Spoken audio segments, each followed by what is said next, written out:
Happy Eclipse Day, everybody. Welcome back to Star Quality. I'm your host, Stevie. We are going to be going over the astro of today's epic eclipse that is happening in Pisces. We have a full moon lunar eclipse happening in Pisces on Tuesday, September 17th, 2024 at 7:34 p.m. Pacific time. Adjust for your time zone. And I'm going to pull up the chart in a bit and go over the energy of this eclipse. It's our first eclipse of two. Eclipses always happen in pairs, and we're going to have this eclipse today, and then the next one is going to be October 2nd. So I'll be back for that. But for now, we're going to talk about this, and it's a big one because it's starting out a new eclipse series. So the eclipses always happen in a set of signs that are the polarity signs. So they're always going to be on the opposite axis. So we've been having eclipses in Aries and Libra since 2023. And now we're getting a taste of the new eclipse series with Virgo and Pisces, starting off with this Pisces full moon eclipse.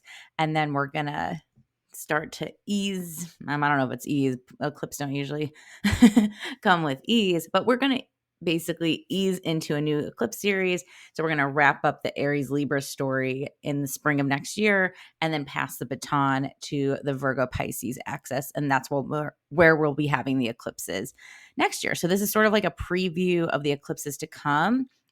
And then this is going to be our eclipse story until 2027. So we're going to have eclipses happening in Pisces and Virgo until, I'm just checking the dates here, until February of 2027. So this is starting a whole new chapter, a whole new story, and it's wrapping up, or is going to be the beginning of wrapping up some of the Aries Libra story as well. I'll get more into that when I pull up the chart in a second. And if you're here for the first time, welcome. This is Star Quality, a podcast and newsletter that I host and post through a Substack. I'm your astrologer, Stevie. And if you are listening to this and you're not subscribed, please subscribe. That helps me out greatly. If you are listening to this and you're not a paid supporter, all good. There will be a first half of this chunk free, and then after a second half, it will be paywalled with the rest of the episode and information. So if you would like to support my work for the cost of buy me a coffee every month with tax and inflation and all that, you can support me making this for you, because I put a lot of love, heart, and soul research and all that into this. And, having your support helps me make more of this stuff. Also, too, this is a good time to remind folks, if you would like to submit questions for next episode of Venus Things is my advice and recommendations episode that comes out at the end of the month, where I just talk about all things related to Venus and why Venus is, because Venus is related to our tastes and aesthetics and also just the things we like. So I wrap up some advice, both astro or non-astro. It's usually astrology related. And then also any recommendations on movies, products, things that just I've been enjoying. Not a sponsored ad, just a liker of things and pop culture.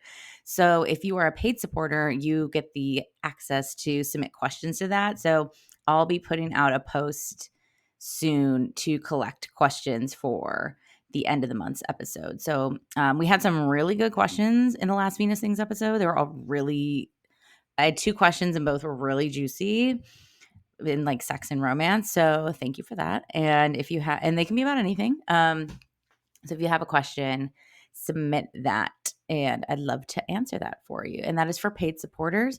Join my third space. That's what I call my paid supporter realm. And you're going to get all the paywalled episodes, all the weekly forecasts, just anything that's behind the paywall. I appreciate it. There'll always be freebies because I believe there should be.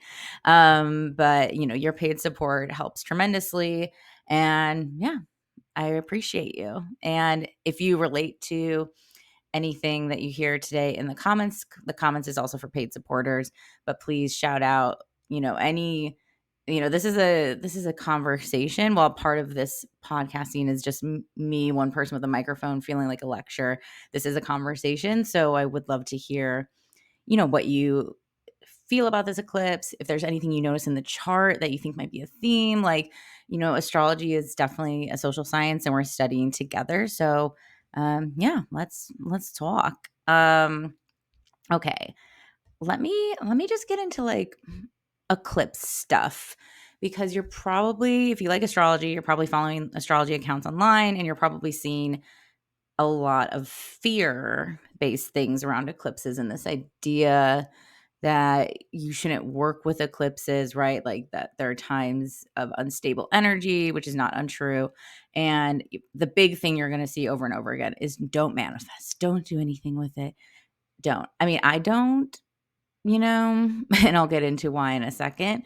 But yeah, I just want to flag sort of like the first response and like the knee jerk response you're going to see a lot of the time for eclipses is going to be that. You might remember the big solar eclipse we had here in the US. I mean, it was everywhere, but the one it was visible here in the US. So people traveled. It was in April. So that was part of the Aries eclipse. This is also just like a kind of like hack easy, astro baby clue to know when the eclipses are happening. Since we know the eclipses are happening in Aries and Libra, they're always going to be in Aries and Libra season. Since this is like a little plot twist because we're about to pass the torch to the Virgo-Pisces eclipses. So we're getting our first one now in Virgo season with the Pisces full moon because every sun sign season, Virgo season, the new moon's always in Virgo because it's when the sun and moon come together. And then every Virgo season, the full moon is Pisces because that's the opposite sign. So the full moon's always going to be in the opposite sign of the sun sign. Historically, eclipses have been tracked to be times where we see a lot of crazy shit happen, to put it bluntly. Chris Brennan of the Astrology Podcast has a really great episode. I'll link it. I should make a note of that before I forget.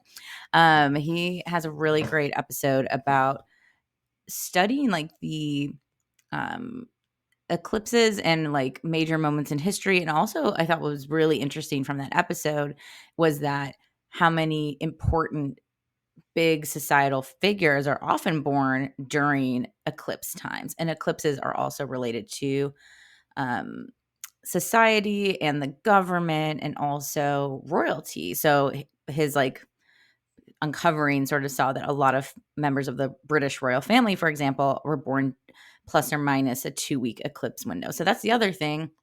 Eclipses are so powerful that we've probably been already feeling this energy up until like 2 weeks prior. So there's sort of this 2-week plus or minus window where things are just feeling really stirred up.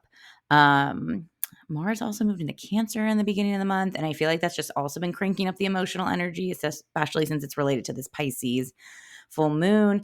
And then also, something you might see too is that, in indigenous cultures, that eclipses are times where you don't want to be in the rays of the luminaries, the sun and moon, that these are times to like go in and essentially like maybe hide or like not really participate. So that's also where we're getting this story of like why eclipses, like you don't want to work with eclipses. I mean, think about the solar eclipse that we just had in April for us in the US who saw it, the path of totality and experienced it. The whole sky going black feels ominous, right? Like that feels like that's probably not good. And all the animals start freaking out and get, like their circadian rhythms thrown off. Sure. And I found this really interesting article. I'll share this too. This is through Smithsonian Magazine. It actually came out earlier this year around the solar eclipse because, of course, it was like a hot topic, especially in the US because we were visually getting to experience it. And it's like a few different indigenous tribes in North America. I think it's all of North America. I'm not sure if it's just US or Canada. I think it's probably both. But it's all these different quotes from folks from different tribes and how their tribe experiences or thinks of eclipses. And they're all different. And I thought that was really interesting because I think a lot of the times you hear this sort of generalized notion that like, oh, we don't work with eclipses because of this historical record, of course, and also because there's like this catch-all statement that like, you know, uh, indigenous cultures from long ago didn't fuck with them. And there's some that do, which I thought was interesting. Just reading this. Let me find a cool quote or like some. But yeah, I mean, this one quote from someone in the Cherokee tribe in Oklahoma was saying like they think of it as like this giant frog trying to eat the sun. Now, granted, this is about the solar eclipse. I don't know if there's different principles for the lunar, but we're talking just, I mean, that the solar eclipse is a little more like strong and visual and like oftentimes scary, air quotes. Um, so I think this just applies. But if you find different quotes or thoughts from various tribes based on lunar or full moon eclipses, let me know. Share in the comments. But yeah, this one tribe member from the Cherokee tribe in Oklahoma is saying in Cherokee, they say it's a giant frog trying to eat the sun and that everyone's supposed to go outside and make noise to scare the frog away. So that one sort of seems to have like oh, like we need to interact with this and like tell it to like go. There was, oh my God, there was one that was like beautiful. Let me find that one quote. Oh yeah, this is from the Dene people. This quote's funny because it says they've received so many questions about the eclipse that the staff prepare to reply. So it says our Dene people have a completely different definition and perspective on the sacred natural phenomenon. And the too long didn't read is that the sun and the moon, again, this is in reference to the solar eclipse from earlier this year, but I think this still, the symbology still really applies, is that the sun and moon basically come together to mate and that this mating process is giving birth or renewing. And it's these themes, of course, of like death and rebirth. Um, and yeah, it's really beautiful. There was one too about love that I thought was interesting. I feel like it really connects for a Pisces full moon lunar eclipse. Yes, this is from the Southern Paiute tribe. The eclipse is a reflection of love, and there's no taboo looking at it, which is just a sidetrack. That's the other part that I mentioned earlier. That some folks are like, "Don't look at it, don't go out in it, like lock your windows, close the blinds." Which actually another tribe did mention closing the windows and closing the blinds. So again, these are not one is correct or true. Um, so this is it just depends on your beliefs and like what you've grown up with and what you know value and what your spirit's telling you. So it's saying there's no, but from the Southern Paiute, this says there's no taboo by looking at the eclipse other than watching the sun and moon come together, embrace making love. It's a special day to reflect on what love means to you, to remove any anger you may have, and do a deed of kindness and an act of love. It's a day of giving, of life, of love. For without the sun and moon, we would be in misery, just as our legend tells us. So I thought that that was really, I love that thinking of love because eclipses, since they are seen of these times of great beginnings and great endings, what would prompt a great beginning or a great ending besides love? You know, loving the chapter of the life you're in, loving the era you're in, loving um, the life you're building. And I think eclipses, since they come basically twice a year and reflect these cycles and patterns. They are similar to retrogrades in my mind. This like check in of like, what do you love? Is this how it's going? Or is this going how you want it? And if not, what the fuck do we need to do to change? And I think if we don't embrace the change that we need to love our lives, that's when I think the the like eclipse fuckery comes in because it's like change or be changed.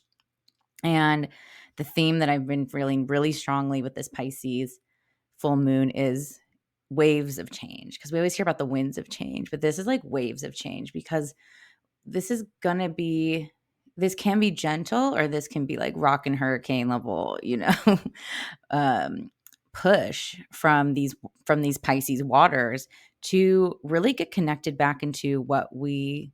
I just like come back to love. I really love the love of it all, and especially because this. I'll share the chart. We'll get the chart up in a second. So if you're watching on video, there'll be a chart. If you're listening on audio, just know that there's a visual component if you want to look. But I will also describe the chart. So no pressure. Just letting you know there's a video in case you're on audio. But this full moon is with Neptune. And this is just all like radiating strong in the themes of love because I've always heard of Neptune described as this higher octave of Venus, like Neptune also embraces a lot of the things we love, or encourages us to look at the things we love, especially when it comes to more in our spirit, where I think Venus can be a little more in the material realm in our bodies. But it all comes together. So let me pull up this chart. Actually, one last thing before I do, and I'm just only mentioning it because I saw it right before I got on to record, was this article. This is through earth.com. Earth.com. Welcome to Earth. Third state of existence beyond life and death confirmed by scientists. Um, I mean, to be fair, I glanced through this article, but I just like that headline just captured me, which I'm sure that was also a purpose. But yeah, it says a study published by the journal Physiology, led by a professor out of Washington State, and another medical center in California, just was saying that life and death are traditionally viewed as opposites. And then they're seeing this emergence of new multicellular life forms from the cells of dead organisms, introducing a third state that lies beyond the traditional boundaries of life and death. And I just thought that also felt really cool and fitting for, I think, this Virgo sun experience we're having, very, very earthy, very of the body. And then the Pisces is very of the soul and the spirit. And we need to take care and consider and think of both. So I thought that was cool. I'll link both articles so the one I mentioned before, what Indigenous Americans believe about eclipses. So that's an article through Smithsonian Mag that was posted earlier this year. And then this earth.com, third state of existence, which I just saw. And I think it just came out today. Yes, it did. So that's pretty cool. Okay, let me get this chart up for you guys. Okay, we are back with the chart. Also, just flagging in case this happens. I can't tell until I export, but I feel like some of my video is freezing. So we'll see. It sounds like the audio is still here, which kind of matters. So if I'm like in kind of derp face, like, and it's frozen, but the audio is still going, know that I love you enough to have my derp face up just so you can have the audio of the info. So that's cool. If anyone, honestly, crowdsourcing, I would love, I don't know if I should reveal what I'm using in software in case I end up still using it or one day get sponsored from them. Anyways, if you have great software that you like for screen sharing, like what I'm doing here, where I can like record myself and record a screen and like then layer it in video, would love to know. I think self-confess that I have not had luck with Zoom. I've tried because I use Zoom for readings. But I'm open to platforms. If anyone has ones they like, let a girl know. But this is the full moon lunar eclipse chart for this Pisces full moon. And the first place we definitely want to look is at the moon and sun aspects. I should also say that this chart is set for my time zone here in Los Angeles. So please adjust to your time zone. And if you're pulling up and making a chart of the eclipse, the rising sign is going to differ depending on your location. So this is, we're not looking at this like a birth chart per se. So anywho, so yeah, let's see. What's interesting. Okay, I'll talk about the grand Earth trine in just a second. But what's interesting is we have the same aspects, the same planets are in conversation to both the moon and the sun. So when I isolate, this is the Pisces moon conjunct here with Neptune, like I was talking about earlier, and it's getting love from Pluto, love from Uranus, and of course it's in opposition to the sun because full moons always do. They're always opposite. And then when I click on the aspects for the sun, it's also getting love from Pluto and also getting love from Uranus. And of course, sitting in opposition. It's not in conjunction with Neptune, but it's in an opposition with Neptune. So all of these planets, and of course, in astrology, we call the sun and moon planets for ease. They're luminaries. We know. We know. We know. You don't have to tell us. We know that what they are. But I love over clarifying because I'm Mercury and Gemini natally. So that's what's going to happen always. So I think that's really cool. Technical astrology term. That's really cool. That's really interesting that doesn't always happen where it's like the sun and moon, especially in an opposition chart, is getting the same like planets in commerce in only those planets. Like I thought maybe there'd be an additional aspect made to the sun or additional one to the moon, but no, there's not. And if you can see this big green triangle here that I'm kind of going around with my cursor, the cooler the cooler part is that the sun in Virgo is a part of this grand Earth trine with Pluto, which is freshly back in Capricorn, and Uranus at this late degree of Taurus. So we have this big grand Earth trine as well with the sun, Pluto, and Uranus. And then I forget if this is called something. It probably is. We have this like sextile version with the moon. So there's just like a lot of like, oh, it's making a kite. I see. Oh, that's really lovely. I can kind of see this shape. I know it's maybe harder to see if you're looking at this, but I'm going now around like this, and it's making this kite formation to the moon. So it's also even really doing symbolically this like float away, go with go back to winds of change and waves of change, like follow the waves and winds of change. If you look, maybe I'll do an episode on chart shapes. We did one on what's your sign. I'll write that down. I can link that. But chart shapes too give us some information. All of it's information. All of it is, something to interpret, whether it's the actual just planets' positions and or also the aspects, of course, being made, the houses they're in, except we won't really do that because it's going to depend on where you're living. But this might affect, more folks living on the West Coast. But yeah, there's Pluto and Uranus are very loud in the group chat, and Neptune, of course. Pisces is traditionally ruled by Jupiter, modernly ruled by Neptune.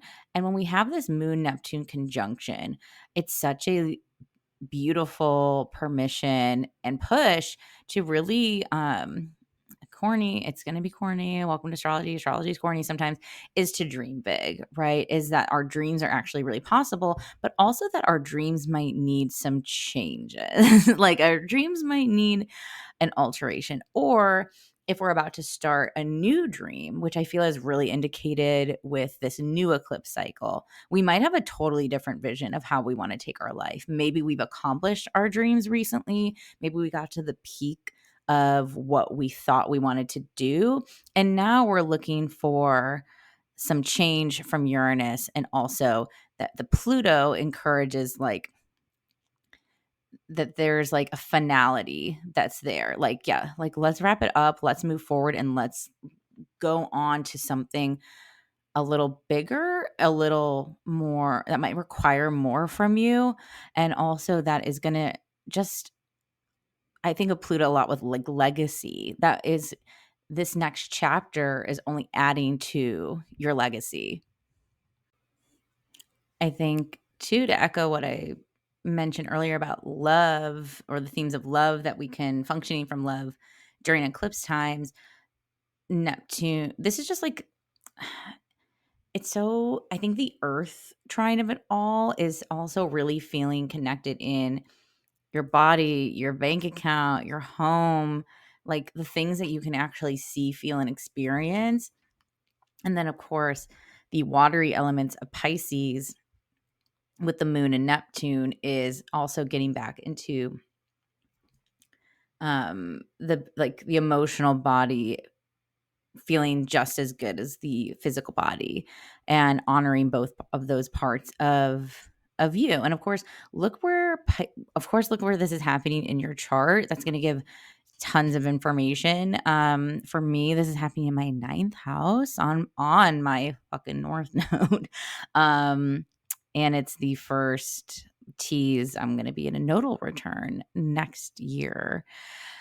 So, I might be getting a taste of that. I mean, for ninth house for me. So if you're Cancer rising or have a ninth house, Pisces zone, depending on your house system too, there could be, yeah, like feeling connected to what you study, what you care about. It's been very on time for me with a reconnection too. Not maybe not a reconnection, but like a re-emphasizing of what I want to offer in terms of astrology and healing and spirituality. So look where it's happening in your chart because that's going to give info. I think the solar trine of it all is just such a confirmation of like doing you, boo, right? Like when we have sun, it's really about take a shot, keyword vitality and our ego and our like why do we even get out of bed in the morning sort of vibes comes with the sun, right? And like what that in a different way than the nodes, what like our purpose is. So there's just such like I think it's great in a very Virgo fashion as we're in the end of Virgo season because we're also having the fall equinox later this week. So it feels like extra 1-2 punch of like shit is up for review and shit is up for changing. And I know maybe some of you are like, is it ever just going to be like about sustaining? And yes, it will one day. But this year, this end of the year has been just so ripe for change and reassessment. And also, I feel like it matches the energy of society, right? Like, I think 2024, a lot of people are like, so what's next? Like, what are we going to do? Um, there's a lot of uncertainty and like so what do houses just keep costing millions of dollars? Do we just not have money? Do we just not this? Like there's a lot of questions and fear and I think we might need in a very earthly way maybe there's world like parts of our life we need to downsize. And it's not downsizing if it's serving you, right? Like if it's a stress off of you. Like maybe you worked really hard to get this like nice car, but then the payments have just been like fucking killing you. And is it really that nice of a car now if it's adding so much stress to your life? So like maybe it's something you sell and then you have extra money and you want to like you wanted to read more. So you're like, actually I'm gonna fucking take the bus and just spend that on Ubers when I have to rent a car. I don't know. Insert like whatever it is that's being a pain and not letting you feel like right in your spirit and know that that's like you don't have to just like keep doing the thing you signed up for just because you signed up for it. Like this is not one of those gyms where you're not like allowed to quit. I remember I had this gym I was signed up to when I was in Chicago and I moved to LA and I was like trying to quit and it was like I had to like write a letter and do this. I hope things have changed in gym canceling since then, but I just remember being like I should be allowed to quit this. Like I should be allowed to like not be a member of this place without getting making this like hell to just leave. So maybe I'm wondering what things because Neptune and Pisces too, and we're in the final time of Neptune and Pisces. Neptune can also represent illusions and things that are 100% honest or clear. And like these three are getting to the bottom of it. These three being Pluto, Uranus, and the sun that I'm pointing to. They're getting to the bottom of it. So I think too, if there's like something that feels like, well, how is this supposed to change? How is this supposed to end? I don't know. I don't really see that happening. It's too difficult to do it. Um, you might need to get out of maybe your normal space. This might be a good time to like take a quick, even if it's a day trip, like getting out of your environment that has just been clouding you to see clearer what you need to keep and let go of. I think too for folks, if you've been obviously you're here, if you're here listening, you like astrology, this is also really an invitation to live and work with a spiritual practice too, because since Virgo and Pisces are really connected to like mind, body, spirit, wellness, and not wellness like in a scary way, like in a, there's many elements of goop I like, but not in like this goop, whatever, like, oh no, do I have to have money? Do I have to have this? It's like, no, like spirituality is free. That's why I always have a free section. And if you're here, you're a paid person. So thank you very much. But like, yeah, like you can do things that are free, like connecting with nature ideally is free, like going to the beach, like just getting fresh air, um reading a book. Like, I mean, I guess you have to, I mean, we have libraries. Like this is the thing is like, and maybe it's because I've always been a thrifty queen. Like when I hear people don't or can't do something, there's always a community option.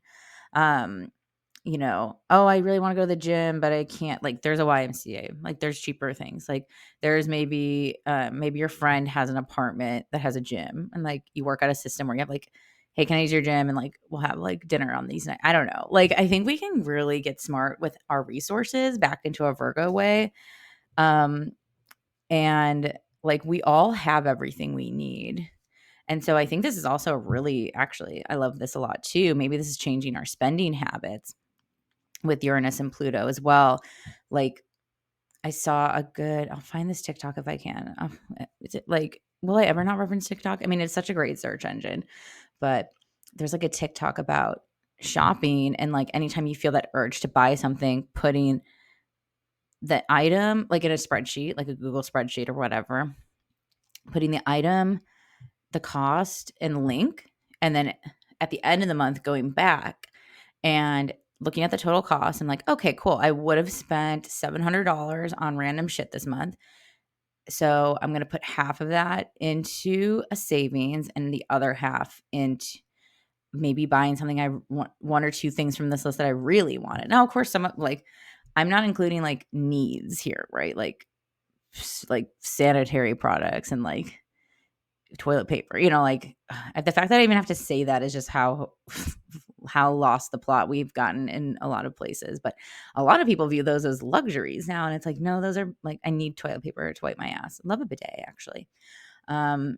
But yeah, I think that this is like a really great invitation to maybe every day you're waking up feeling like shit, but it's also just because you've gotten just so entrenched into your habits that they just seem unbreakable. And I think it takes one person to break a pattern, even if it's a pattern with yourself. Okay, put that on a t-shirt. Actually, shit, that's pretty good. I'm like time code that. But straight up, like if it's your pattern with shopping, it's your pattern with shopping. If it's your pattern with your morning routine, your night routine, like again, the Virgo-Pisces of it all is just how are we taking care of ourselves? And if there are parts of you that are harming you in like small H harm ways, I think those add up. So I think that that's also going to be a really big maybe theme or illumination, especially for the next 6 months. Again, a lot of this stuff is not going to be overnight. This might just start to unfold as time goes on. Let me just see what other aspects are in the mix right now. What's up with Venus? Like, I'm curious. Okay. Oh, yeah. We've been in this, like, it's starting to separate now, but we've been in this beautiful Jupiter Venus trine. I had a pep in my step as soon as that trine started to really amplify. But I think this is like another confirmation of big love. I'm thinking of the song Gigantic by Pixies. Gigantic, our big love, because we still have Venus in its happy home sign of Libra. Jupiter not so much happy in Gemini, but like, look, it makes it work. But that's giving a trine, and that's cute in the LA chart. It's in the relationship sector.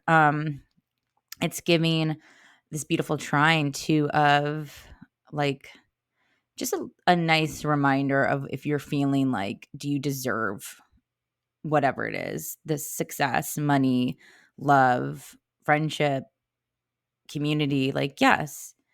And I think the more you're around people that amplify you, this is, oh my God, that's such like a literal one-to-one sort of like algebraic read of this, but I think it hits is like Jupiter is amplifying the love and it's in the place of people. So I think like truly prioritizing the people that make you feel loved and that you give love back to them, and it's a mutual exchange. Yeah, I don't know if it's just me getting older, but it's like harder and harder to like hang out with people that I just like where it's like it's fine.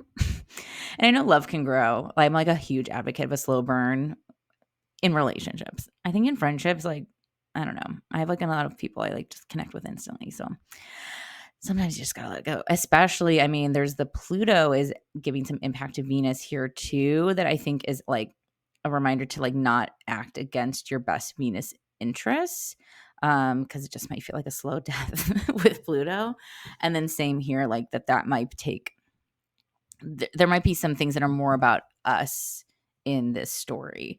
I think if we keep casting blame on others, there is a little bit of our responsibility that we're going to have to examine with this Chiron opposition to Venus as well.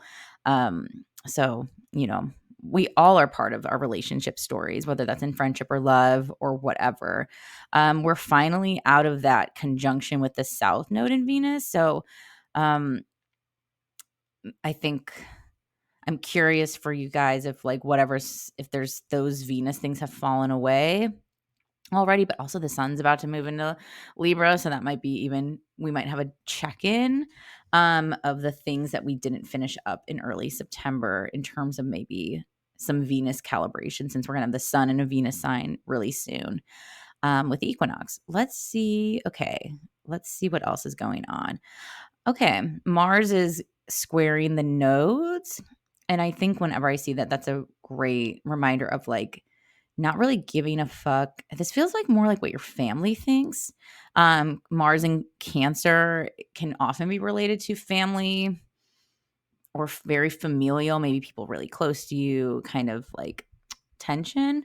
And the squares and the nodes are like our destiny paths. So I think if you're feeling like maybe it's like a destiny people have been what's the word, like projecting on you, like that they feel like you should be doing this or you should be doing blah, that might be a cue to like say fuck you or to like just not like take it personally and not to like absorb their goals or their timeline. And I think it's so easy to, especially in cases of like domestic matter, like, oh my God, those people own a home and I don't, or like they're so far in their career and I'm not.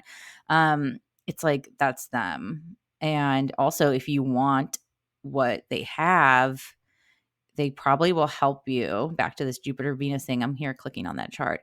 They'll probably help you. So I think instead of sitting there like judging or feeling shitty, like you could also just be real and vulnerable, which I think Cancer Mars actually excels at. So it's like channel that into like surrender and confession, and I'm getting back into my Catholic schoolgirl days, like surrender, confession, and getting back into that. Especially my eye now goes to Saturn, which is in opposition to Mercury. So it might be really hard to admit those things of like, how do I processing, thinking, calculating, not in a bad way necessarily, like strategizing, take in a very Saturn way the next steps, because Saturn is about our maturity and our involvement and growing into more of ourselves. And, Saturn matures and elevates and takes us to the more like adult next step in whatever phase of life we're in. And so, yeah, there might be like a little bit of like, but how, that conversation that might come up with Saturn and Mercury that's feeling, since I want to go back to mercurial energy with Gemini, I think it's just like really candidly, and it's squaring, that Jupiter's squaring Mercury. I don't think you need to tell a million people what you want, but like the right people, and that feel like you're safe, and then also like are just doing the things you want to do and that are like on the path that you see that's interesting. My like channeled messages came as like celebrity memoir, like maybe like reading about someone you really admire and seeing what their steps are, because there's so many different ways to get to a path or get on your path. Okay, I'm just looking around the chart and see if I miss anyone. Just that nodal square we talked about. Okay, we talked about that. We talked about that. Is Pluto doing anything else? That square to Venus, we already talked about Venus. Okay, I think I'm going around and around, and I think we talked about everybody. I always personify the planets. It helps me. I think of them all as like coworkers, who some of them get along and some of them don't. Some of them fold t-shirts the exact same way. Some of them are like, what? You work the day shift, I work the night shift. I've never met you before. it's weird how you fold t-shirts here at the Gap because we all work at the Gap together. The planets are working at the Gap.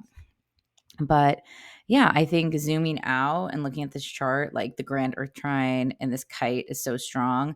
Like we have shit to do and dreams to build. It's is Saturn with no, it's too a little too wide for the conjunction with the other Pisces placements here in the chart.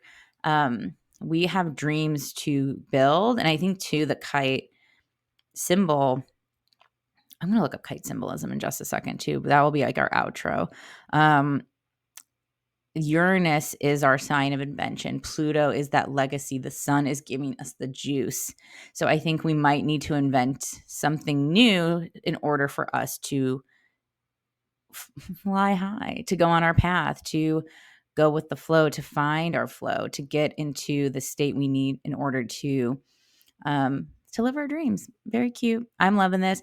I think if you have something new going on, pay attention. I think that this might be, maybe you just got newly introduced to the idea of moving or a new job or a new romance or leveling up your romance. Like, I think like this is like, yeah, what if we just like fucking live life? What if we lived a beautiful life and like just did the things together? So, I'm going to close the chart and I'm going to take us out with some kite symbolism. Okay, I did not know that there is a kite bird. Like there's a bird called kite. I was just looking at like the thing that floats in the sky that's like a man-made object.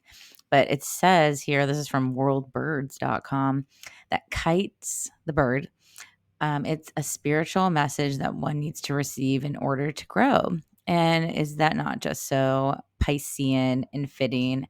I love that. Okay, and I also just found this quote about, well, not really about kites, but that includes kites from the physical object, from writer Anais Nin. Hope I am pronouncing her name right. I've never said it out loud, only I've read it. But Anais Nin's a writer. I've never heard this term diarist, like a diary writer. And that's like me. I found a new term I need to embrace. If this is my diary, this is my astro learning confessional diary, and then also wrote lots of erotic literature. I need to read some of her. I know my friend, I've like been recommended to read her so many times, but I like this quote that's, throw your dreams into space like a kite. You do not know what it will bring back: a new life, a new friend, a new love, a new country.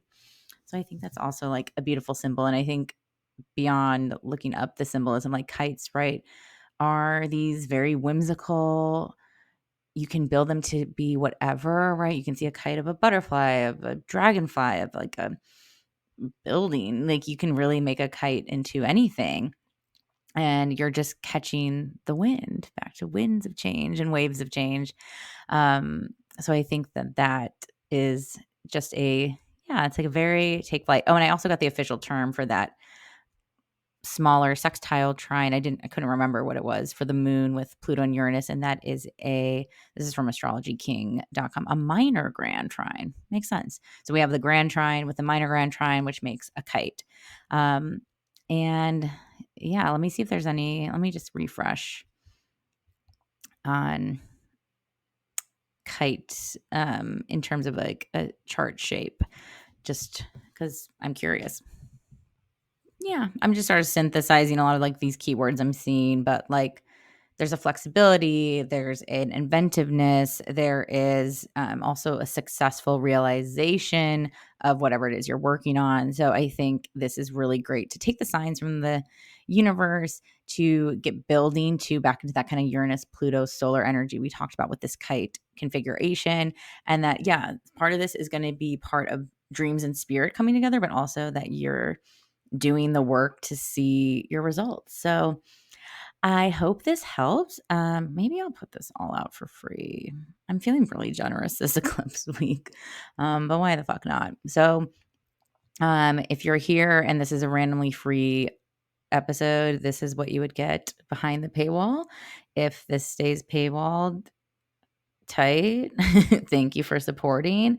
I'll be back with more updates. Definitely we'll have some stuff about the Venus in Scorpio ingress we're going to have later this week. We have the fall equinox. Happy last days of Virgo season. Happy almost Libra season.